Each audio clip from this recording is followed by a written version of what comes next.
त्यो उसको पुच्छर लामो होइन त्यो पुच्छरमा ढुङ्गा बेरेर हान्छ त्यसले भन्छ। अहिलेसम्म बाबु बाँदरले सबै काम गर्यो, उठी भाष लायो, बसी खप्न भएन उनकै भाषा है।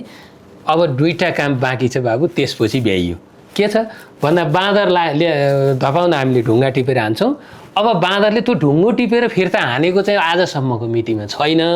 अब सिकिहाल्छ कुन दिन त्यसले ढुङ्गो टिपेर मान्छेदेखि चाहिँ हान्न थाल्यो भने गाउँमा उठीभास लाग्यो एउटा।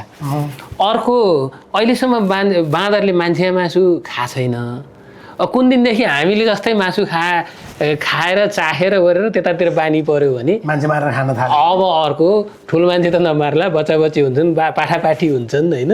अनि त्यसपछि त्यो अर्को पाठ। यी दुईटा कुरो जुन दिन बाँदरले सिक्छ, यही पशु अधिकार कर्मीहरू के भन्नेवाला हुन्छन् भने म पनि पशु अधिकार कर्मी हो, म पनि यो कुरो के म्यानेजमेन्टको कुरो। तपाईँको गाउँतिर हुँदैन थियो, मेरो गाउँमा हुन्थ्यो। भोजपुरबाट निर्वाचित सांसद ध्रुव राई, मैले त बाँदर त्यहाँ उहाँ स्थानीय पालिका प्रमुख हुनुहुन्थ्यो क्या भोजपुरमा। मैले त मारिदिएको हो 6000 भनिदिनु भयो। त्यसलाई पनि ट्रोल गरियो, कतिपय पशु अधिकार कर्मीले बाँदर मार्न पाइन्छ गरेर चाहिँ उफ्रिए पनि। त्यो चाहिँ यसमा तपाईँको के भन्नु छ? यो तपाईँले सोध्नुहुन्छ कि भन्ने शङ्का किन लाग्थ्यो भन्दा यो क्षेत्रको मान्छे हो भन्ने हिसाबले मैले ठ्याक्कै ग्लोबल सिनारीको खोजेरै ल्याएर यति धेरै ल्याएर मैले चाहिँ यसलाई प्रष्ट पार्न चाहन्छु। मैले ध्रुव राईजीले जस्तो मार भनेर ठाडो कुरो त गर्दिनँ, तर मैले के गर्छु भन्दा त्यसलाई ध्रुव राईको जुन चाहिँ कार्यान्वयनको पक्ष हो त्यसलाई सदर गर्छु। भनेको बाँदर मार्नुपर्छ, डिपपुलेसन भनौँ, कलिङ भनौँ, हटाउने भनौँ, जे भनौँ, त्यसका विधि र प्रक्रिया के त्यो चाहिँ हामी उहाँले भने जस्तो विधि चाहिँ हामी अलि मान्दैनौँ। विधि होइन, अलि स्पष्ट भन्नुहोस् न। तपाईँलाई चाहिँ गाली गर्छन् भने डर होइन, गाडी होइन, यो यसरी डराएर होइन, अनि जे भन्दाखेरिमा मान्छेले आतङ्की होइन, तीजना होइन, त्यो होइन, ती जनावरहरूलाई आतङ्की पारेर ढुङ्गाले हानेर गोलीले बडाङ र बुडुङ हानेर घाइते बनाएर मार्ने कुरोलाई चाहिँ समर्थन हुँदैन। वास्तविक नमार्ने कुरो चाहिँ एकदम प्रष्ट रूपमा त्यसमा चाहिँ सहमति हुँदैन। तर कति पर्सेन्ट चाहिँ बाँदर हामीले घटाउनुपर्छ, डिपपुलेसन भनेर अङ्ग्रेजीमा भन्छौँ, त्यो भनेको नै पपुलेसनको जनसङ्ख्या घटाउने नै हो। जुन चाहिँ भ्यासेक्टोमीदेखि लिएर यो परिवार नियोजनको कुरा छ, यसमा त नजाम। किन भन्दा कस्तो बाँदर जस्तो घाउ यति भए पनि उकाइहाल्छ भनेपछि त्यो गऱ्यो भने त त्यो कि गर्न त्यो होइन, बाँदरले आफैले गरेर त्यो झन् धेरै दिन घाउ बिसेक नभएर मर्छ।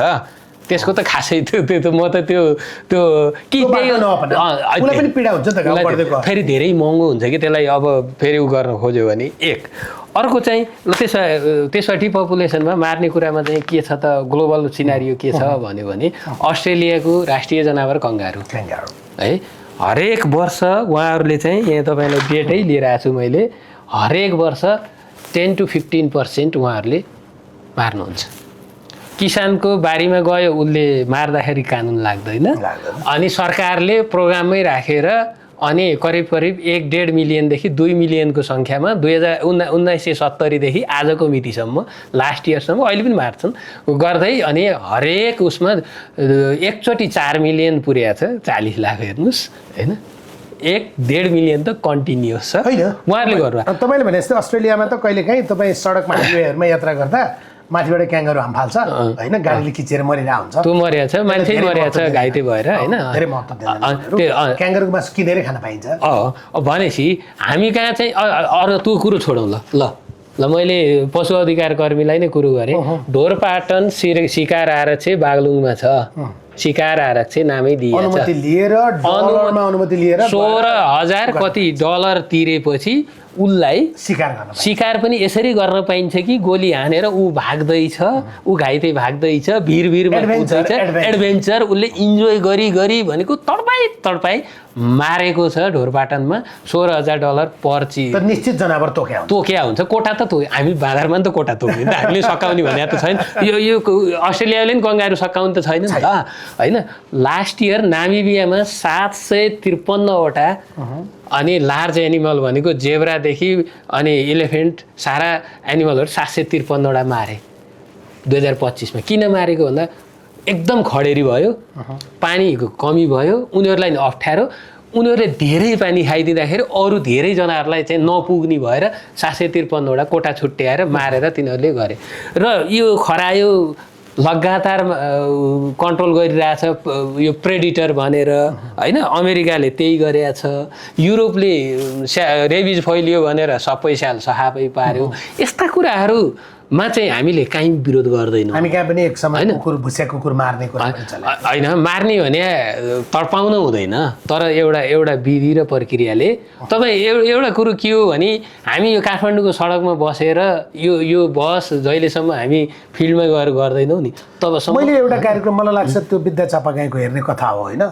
कुनै कर्णालीको गाउँको हेरेको थिएँ क्या घरमा राखेको सन्दुकमा राखेको चिनी झिकेर लिएर गएर बाँदरले बाहिर बसेर खान्छ मान्छेलाई बाँदरले कुट्छ तपाईँलाई म एउटा भन्छु किसान बाको कुरो जस्ताको तस्तै ट्रान्सलेट गर्छु तपाईँलाई एउटा अहिलेसम्म बाबु बाँदरले सबै काम गर्यो उठी बास लायो बसी खप्न भएन उनकै भाषा है अब दुईटा काम बाँकी छ बाबु त्यसपछि भ्याइयो के छ भन्दा बाँदरले धपाउन हामीले ढुङ्गा टिपेर हान्छौँ अब बाँदरले त्यो ढुङ्गो टिपेर फिर्ता हानेको चाहिँ आजसम्मको मितिमा छैन अब सिकिहाल्छ कुन दिन त्यसले ढुङ्गो टिपेर मान्छेदेखि चाहिँ हान्न थाल्यो भने गाउँबाट उठीबास लाग्यो एउटा अर्को अहिलेसम्म बाँदरले मान्छे मासु खा छैन कुन दिनदेखि हामीले जस्तै मासु खाएर चाखेर गरेर त्यतातिर बानी पर्यो भने मान्छे मारेर खान थाल्यो अब अर्को ठुलो मान्छे त नमार्ला बच्चा बच्ची हुन्छन् पाठापाठी हुन्छन् होइन अनि त्यसपछि त्यो अर्को पाठ यी दुईटा कुरो जुन दिन बाँदरले सिक्छ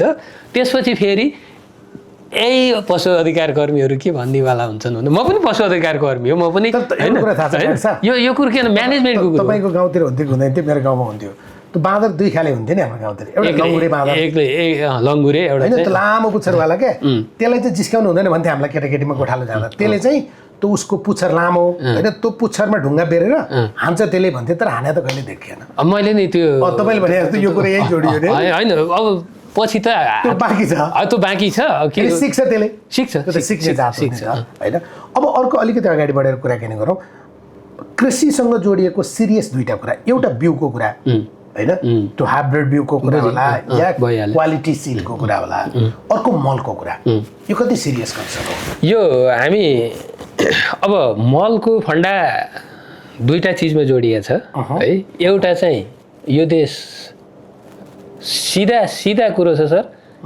सिधा कुरो छ डट पेनदेखि कहाँसम्म हो 10 रुपियाँको डट पेनमा 12 रुपियाँको बिल र अनि त्यसपछि 1 अरबको योजनामा 1.25 अरबको कुरो चाहिँ यो म एकदम त्यो कसैले यसलाई यसो भन्छ उसको कुरो हो यो कमिसनको खेल है यो एउटा छ अर्को चाहिँ हामीले मलाई ठ्याक्कै प्राविधिक रूपमा थाहा छैन कति बिजुली उपभोग गरियो भने नेपालमा उत्पादन गर्न सकिन्छ त्यो ठ्याक्कै त्यो इन्जिनियरिङ पाटोदेखि सारा चिजहरू मलाई थाहा छैन तर के हो भन्दा समयमा हामीले काम गऱ्यौँ भने मल गर्न सकिने हुन्थ्यो होला प्राय जसो यस्ता चिजहरू G2G मा जाँदाखेरि चाहिँ धेरै इफेक्टिभली कामहरू भएको देखिन्छ तर त्यो हाम्रोमा के छ भन्दा अलिकति समयमा नगर्ने बानी छ कि जसले गर्दाखेरि अन्तर्राष्ट्रिय स्तरमा हुने चिजहरूलाई त समयमा गर्ने बानी गर्नु पर्यो नि त त्यो नगर्नाले पनि यो मलमा चाहिँ धेरै हरेक वर्ष मलको हाहाकार हैन यो त हरेक सरकारका मन्त्री प्रधानमन्त्री हाम्रो मल कारखाना बनाउने कुरा गर्छन्